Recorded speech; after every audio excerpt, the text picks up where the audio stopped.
me, it's a good idea, sir. And then, for us, I am in. I want to help also. Dahil po, kahit pa paano, kami rito, kung may mga communication to each other, we can help po. Para naman po yung bansa natin, kahit pa paano ay may improvement.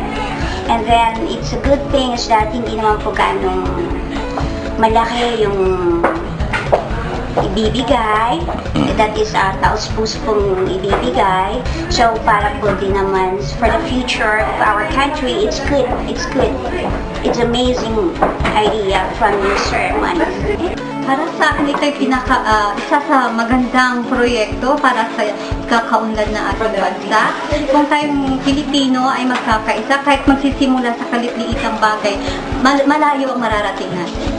Well, for me, Sir Manny, it's a brilliant idea. No?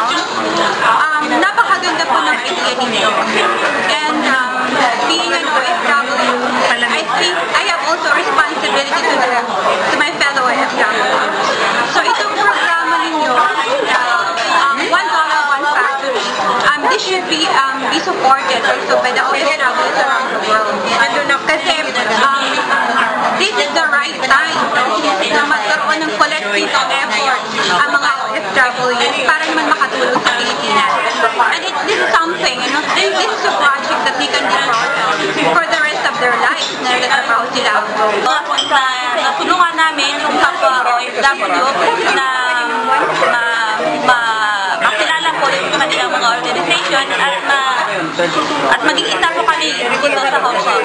Ito po ay para sa akin ay napakagandang layunin ni Kuya Manny per capita para sa mga OFWs, para na rin sa kapakanan ng bansang Pilipinas, na ito ay mapaunlad natin at tayong mga Pilipino ay hindi na kailangan mag-abroad para magtrabaho at manigdi sa ibang bansa, hindi sa sariling bayan.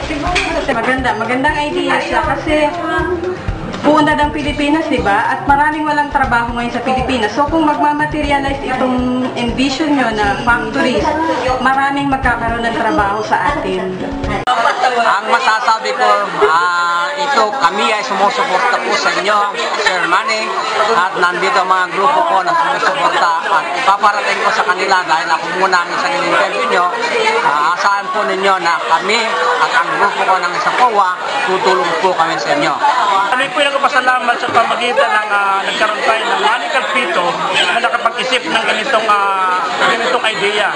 Sir, we are very thankful po sa ginawa niyo ito. Kung ito ay mag-success, ang mag-benefit nito ay hindi lang kami, kundi tayong lahat ng mga mamamayang Pilipino na nakatira sa ibang bansa. At the same time, dito rin naman sa Pilipinas. Okay. Bilang isang English teacher sa Japan, we are not only teaching values, but we're also teaching, we're not only teaching English, but we're also teaching values to our students. And being the leader of this kind of revolution, it's a kind of study na it only takes guts. And it only takes from a guru to lead this program. Kaya napakaganda na inyong naisip.